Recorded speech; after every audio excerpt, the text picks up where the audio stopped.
अस्सलाम वालेकुम dear students. आज हम करेंगे, जैसे कि आपको पता हमारा डेप्रिसिएशन का टॉपिक चल रहा था, तो उसमें लास्ट टाइम हमने स्ट्रेट लाइन बैलेंस मेथड और डिमिनिशिंग बैलेंस मेथड को सीखा।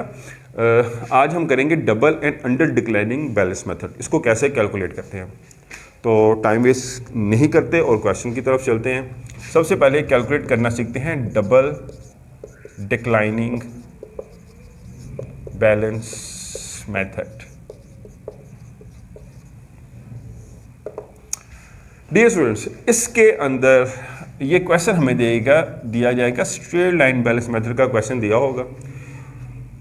सपोज क्वेश्चन में कहता है कि कॉस्ट है एक एसेट की 1 लाख रुपीज़ और सैलवेज वैल्यू भी बताई हुई है सपोज 10,000 रुपीज़, और उसके बाद उसकी लाइफ भी बताई हुई है सपोज 5 ईयर्स। तो डबल डिक्लाइनिंग बैलेंस मेथड को आपने कैलकुलेट कैसे करना है। इसमें बेसिकली ये होता है कि रेट निकलेगा और रेट को आप क्या कर दोगे, मल्टीप्लाई कर दोगे, 2 से वो डबल हो जाएगा, तो उसको डबल डिक्लाइनिंग बैलेंस मेथड बोला जाता है। इसके लिए 2 फार्मूले यूज़ कर सकते हैं। 100% लिख के उसको आपने डिवाइड करना है लाइफ के ऊपर, और आप ऐसे भी कर सकते हैं 1 इंटू लाइफ मल्टीप्लाई बाय 2। दोनों तरीक़ों से सेम आंसर आएगा। करके देख लेते हैं। 100% लाइफ कितनी है हमें बताइए क्वेश्चन के अंदर 5, उसको डिवाइड किया तो हमारे पास आंसर है 20। तो 20 को अब हम मल्टीप्लाई कर देंगे 2 से, क्योंकि डबल डिक्लाइनिंग बैलेंस मेथड है तो ये डबल हो जाएगा। तो ये 40% हमारे पास रेट निकल आएगा। तो इस क्वेश्चन को हम 40% रेट के साथ डिक्लाइनिंग बैलेंस मेथड से सॉल्व कर लेंगे। दूसरा मेथड सीख लें तो फिर हम क्वेश्चन की तरफ भी जाएंगे। अच्छा, इसको इस फार्मूले से भी आप कर सकते हैं। 1 इंटू लाइफ 5 ईयर बताई है मल्टीप्लाई बाय 2, तो भी आपका आंसर क्या आएगा। 1 को 5 पे आप डिवाइड करेंगे, 2 से मल्टीप्लाई कर देंगे तो भी आपका आंसर आ जाएगा 0.4। इस 0.4 को आप मल्टीप्लाई कर देंगे 100 से तो आपका आंसर आ जाएगा, आपका आंसर आ जाएगा 40%। तो डेप्रिसिएशन रेट निकल आएगा इधर भी और इधर भी डेप्रिसिएशन रेट निकल आएगा। तो जो आपको इजी लगे आप दोनों में से कोई एक मेथड चूज कर सकते हैं। ये देखिए, मैं आपको करके भी दिखा देता हूँ। 1 इंटू 5 ईयर लाइफ है, मल्टीप्लाई बाय 2, तो हमारे पास आंसर आ गया 0.4। इस 0.4 को फिर आप मल्टीप्लाई कर देंगे 100 से तो हमारे पास डेप्रिसिएशन रेट निकल आएगा। अच्छा,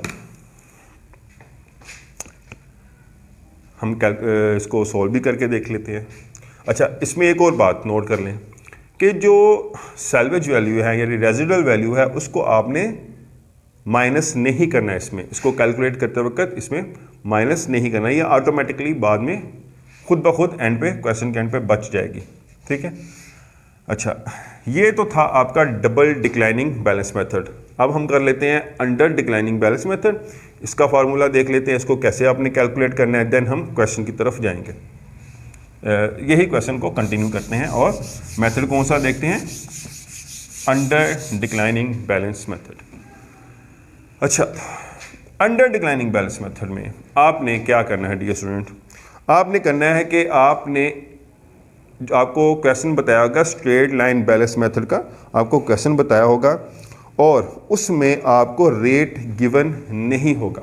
इसमें आपने डेप्रिसिएशन रेट कैलकुलेट करना होता है अंडर डिक्लाइनिंग बैलेंस मेथड में। तो अंडर डिक्लाइनिंग बैलेंस मेथड में जब आपने रेट फाइंड करना है तो फार्मूला लगेगा रेट, आर लिख लेते हैं, R is equal to 1 minus S into C whole 1/n। ठीक है। इसमें एस जो है वो है scrap value, C cost, R rate depreciation rate, N is equal to number of years. ठीक है, नोट कर लें, मैंने इसको रेज करना है क्योंकि जगह हमारे पास काम है तो उधर हम सॉल्व कर लेंगे, थोड़ा साइड पे नहीं जाना पड़ेगा। अच्छा चले, ठीक है, ये आपने नोट कर लिया। सी को हम कैलकुलेट कर लेते हैं। अच्छा, अगर आप के पास साइंटिफिक कैलकुलेटर नहीं है, सादा कैलकुलेटर है, तो कैसे कैलकुलेट करना है, और अगर आपके पास साइंटिफिक कैलकुलेटर है तो आपको पूरा प्रोसीजर फॉलो नहीं करने पड़ेगा। अगर आप पूरा प्रोसीजर्स को फॉलो करेंगे तो काफ़ी लेंथी क्वेश्चन बन जाता है रेट को फाइंड करने के लिए, और आपको फ्रैक्शन वगैरह सॉल्व करनी पड़ती है, देन आप जाके रेट निकाल पाते हैं। तो हम विदाउट फ्रैक्शन कैलकुलेटर पे ही इसको निकालना सीखेंगे, कैसे इसको फाइंड करते हैं। अच्छा, इस तरह हम लिख लेंगे, अमाउंट्स पुट कर देंगे, 1 minus salvage value 10,000, cost 1 lakh. इसको हमने पुट किया अमाउंट को। अच्छा, इधर आपको मैं एक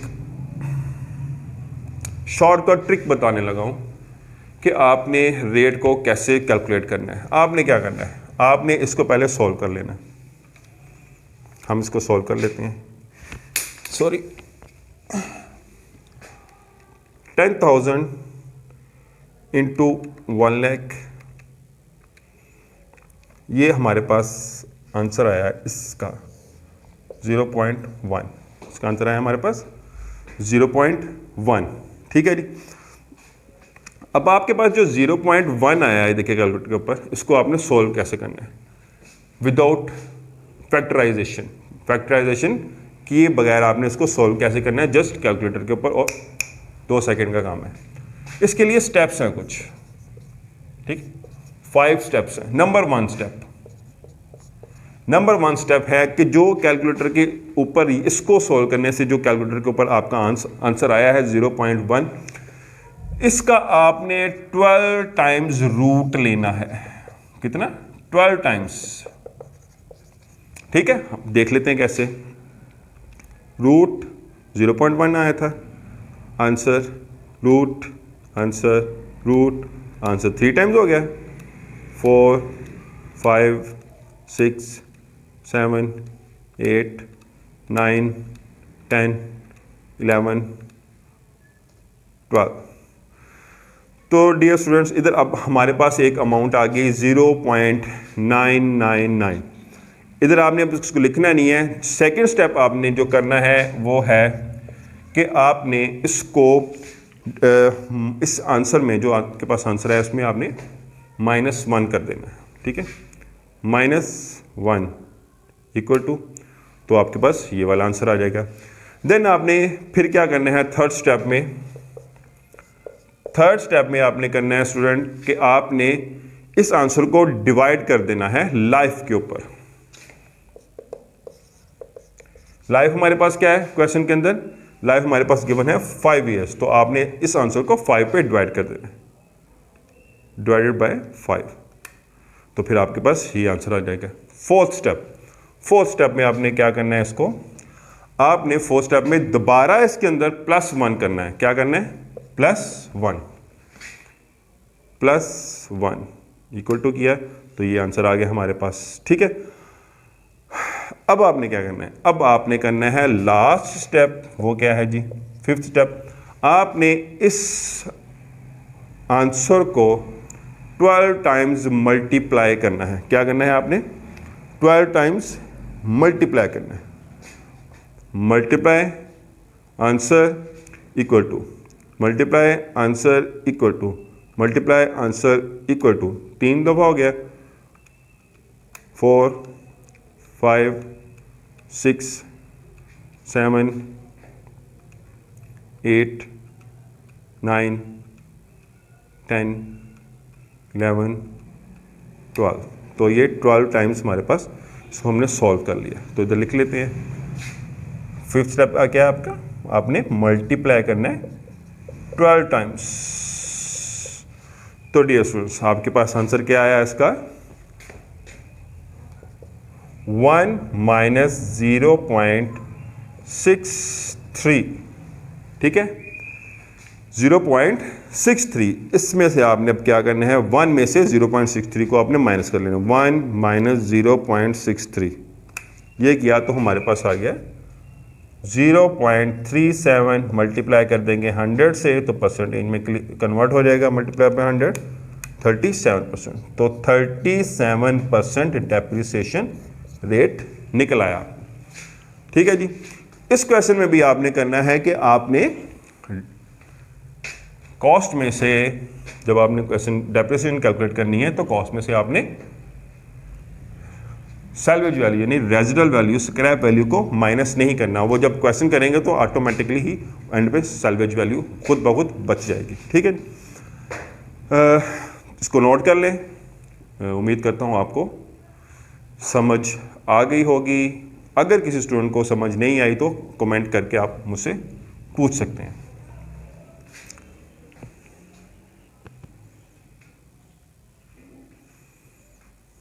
अच्छा, अब चलते हैं क्वेश्चन की तरफ। ठीक है, फटाफट क्वेश्चन की तरफ चलें ताकि वीडियो हमारी लंबी ना हो सके और बाद में हमें आसानी रहे इसको करने।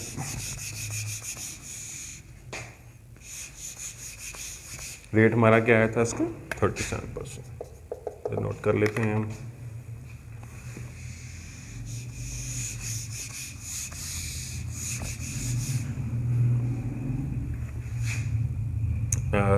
कॉस्ट 1 लाख थी, स्क्रैप वैल्यू 10,000 था, लाइफ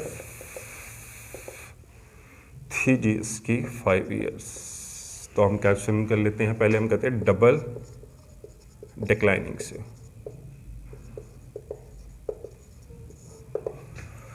तो सबसे पहले हम लिखेंगे ईयर, इसका कॉलम बनाएंगे, फिर हम कंप्यूटेशन ऑफ डेप्रिसिएशन का कॉलम बनाएंगे, फिर हम एनुअल डेप्रिसिएशन का कॉलम बनाएंगे, देन एक्यूमुलेटेड डेप्रिसिएशन का कॉलम बनाएंगे और लास्ट में हम बनाएंगे बुक वैल्यू। ठीक है, कर लेते हैं जी। फर्स्ट ईयर कॉस्ट क्या है हमारे पास? 1 लाख इंटू 40% आंसर आया था ना हमारा डबल डिक्लाइनिंग में, तो करेंगे तो ये आ जाएगा 40,000 और क्यूमुलेटेड में भी 40 लिखेंगे हम। अच्छा जी, इसको कुछ स्टूडेंट को समझ नहीं आता कि बुक वैल्यू में हमने कौन सी अमाउंट लिखनी है, तो इसको हम नाम दे लेते हैं। इसको ए कह लेते हैं, इसको बी कह लेते हैं, इसको सी कह लेते हैं, इसको हम डी कह लेते हैं।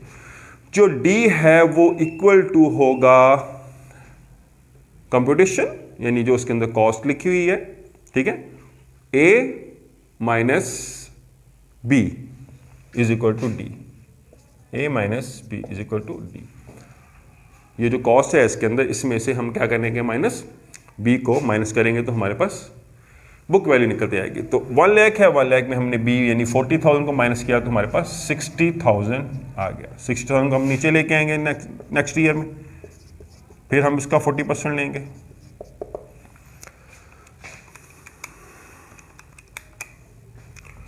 $24,000। ठीक है जी, ये लास्ट ईयर की डेप्रिसिएशन और करंट ईयर की डेप्रिसिएशन मिलके एक्यूमुलेट में लिख देंगे, तो ये टोटल हो जाएगी 64,000। ठीक है जी, तो फिर बुक वैल्यू कैसे आएगी? ए माइनस बी। ए में क्या लिखा है? 60,000, 60 माइनस 24,000, तो ये आ जाएगा जी 36,000 बुक वैल्यू आ गई। लास्ट ईयर की क्लोजिंग वैल्यू अगले साल की क्या हुआ करती है? ओपनिंग वैल्यू, तो 36,000, फिर 40% लेंगे, ये आ गया 14,400 रुपये। ठीक है जी, ए माइनस बी,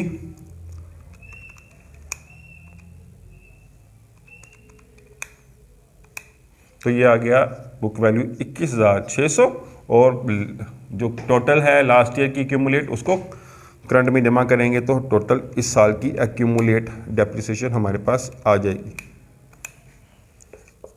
78,400। लास्ट ईयर की क्लोजिंग यानी बुक वैल्यू अगले साल का क्या बन जाता है? ओपनिंग। तो फोर्थ ईयर में जाएंगे हम, तो 21,600 का 40% लेंगे जी,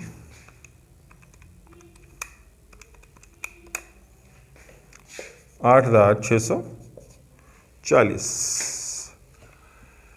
अल्लाह अकबर, 8 7 640। तो A माइनस बी 21,600 आंसर। तो ये हमारे पास बुक वैल्यू होगी 12,960। तो एक्यूमुलेट कितनी होगी 78,400 माइनस 8640। एक्यूमुलेटेड भी टोटल करके लिख देंगे 6970।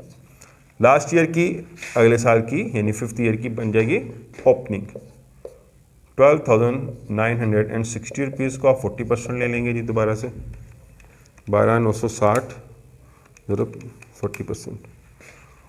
तो करंट डेप्रिसिएशन आएगी 5184 और एक्यूमुलेट हो जाएगी जमा 69706। ऐड किया तो टोटल बनेगी 74944 और बुक वैल्यू निकालेंगे A माइनस बी। तो A में क्या है current value 12,960 minus current depreciation, current year depreciation, तो बुक वैल्यू आ गई 777 तो इस तरीके से सपोज इसके अंदर हमें रिक्वायरमेंट थी 5 ईयर डेप्रिसिएशन कैलकुलेट करनी है आपने। तो हमने 5 साल की इसकी डेप्रिसिएशन निकाल ली। ये था डबल डिक्लाइनिंग। अब हम कर लेते हैं अंडर डिक्लाइनिंग को कैसे सॉल्व करना है। करते हैं जी अंडर डिक्लाइनिंग को भी।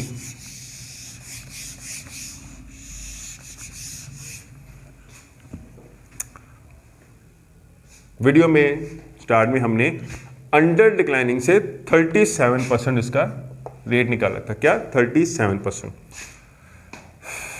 कॉस्ट में से याद रखिएगा हम स्क्रैप वैल्यू को माइनस नहीं करेंगे। जो कॉस्ट बताई है क्वेश्चन में वही लिखेंगे, स्क्रैप वैल्यू खुद ब खुद एंड पे बच जाएगी। तो first year 1 lakh into 37%, 1 lakh into 37%, तो 37,000। तो करंट ईयर डेप्रिसिएशन और क्यूमुलेटेड डेप्रिसिएशन सेम है। 1 लाख में से हम माइनस कर देंगे करंट ईयर डेप्रिसिएशन को, तो बुक वैल्यू आ जाएगी 63,000, मानी A minus B is equal to D 63,000। Last year closing balance अगले साल का ओपनिंग बैलेंस हुआ करता है 63,000 इंटू 37%। तो ये डेप्रिसिएशन आ गई हमारे पास इस साल की 23,310 और क्यूमुलेट टोटल कर देंगे। करंट ईयर की depreciation last year accumulate, last year की डेप्रिसिएशन में जमा होकर एक्यूमुलेट हो जाएगी, यानी इकट्ठी हो जाएगी 37,310। ठीक है जी। तो बुक वैल्यू निकालेंगे। Book value A minus B 63,000 minus B 23,310, तो ये आ गई हमारे पास 39690। ठीक है जी। थर्ड ईयर में आ जाएंगे हम 39690 इंटू 37%, 37% ले लेंगे डेप्रिसिएशन। ये आ गई जी हमारे पास 14,685। अच्छा जी, इधर हमारे पास आ गया जी 14,685।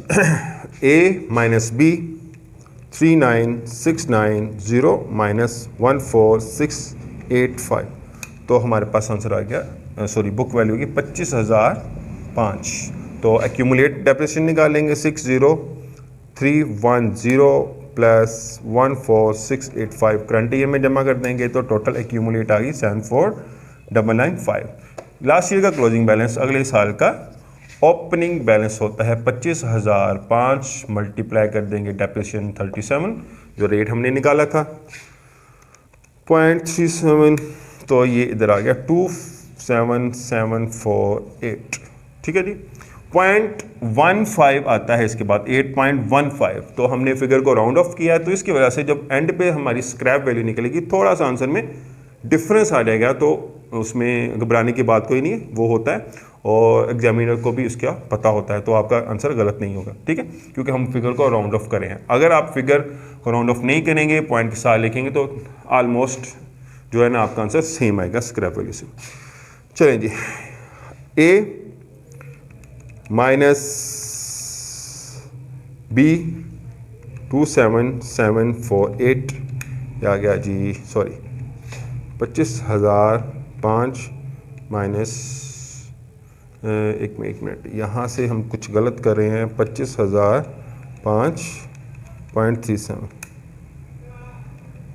25,005 20.37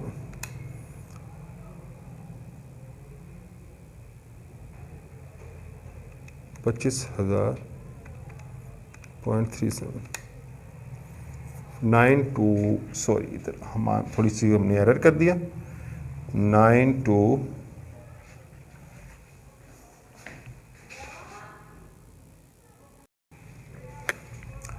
सॉरी वीडियो में रिकॉर्डिंग में थोड़ा इशू आ गया, तो इधर से कर लेते हैं हम दोबारा से सॉल्व। तो 25,005 रुपये हमारी बुक वैल्यू आई थी, पिछले साल का क्लोजिंग अगले साल का ओपनिंग बन गया। तो 25,005 को फिर मल्टीप्लाई करेंगे 37 से, तो हमारे पास बुक आ जाएगा 925 1.85 है, तो हम इसको फिगर को राउंड ऑफ कर लेते हैं, 52 लिख लेते हैं, ठीक है। इससे थोड़ा सा आंसर में डिफरेंस आ जाएगा, तो घबराने की ज़रूरत नहीं है। तो 9252 प्लस 74995 ये टोटल एक्यूमुलेट डेप्रिसिएशन आ गई हमारे पास, ठीक है नी।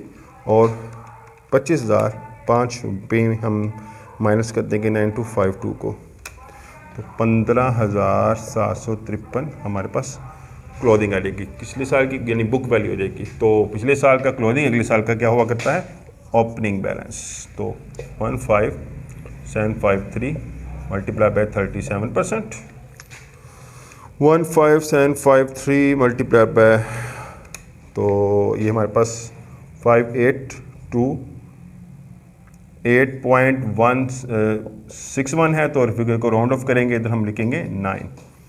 तो 5,829 को प्लस करेंगे 84247 में, तो एक्यूमुलेट डेप्रिसिएशन हमारे पास आ गया 90076। और 15,753 माइनस करेंगे बी, यानी एनुअल डेप्रिसिएशन करंट ईयर की जब डेप्रिसिएशन, उसको माइनस करेंगे -5829, तो हमारे पास जी आ जाएगा 9924। ये आंसर देखें 9924 हमारा एंड पे वैल्यू बची है। तो इससे आगे क्वेश्चन सॉल्व नहीं होगा। ये देखें, ये अप्रॉक्सीमेटली 10,000 के इक्वल है, यानी स्क्रैप वैल्यू के इक्वल है। तो थोड़ा सा आंसर का डिफरेंस है, वो इसलिए कि हम बीच में हमने कुछ फिगर्स को राउंड ऑफ किया था। 9924। तो इस तरीके से आपने अंडर डिक्लाइनिंग और डबल डिक्लाइनिंग को सॉल्व कर लेना, ठीक है जी स्टूडेंट। उम्मीद करता है आपको समझ आई होगी। नेक्स्ट हम एक नई वीडियो के साथ आएंगे। टेक केयर, अल्लाह हाफिज़।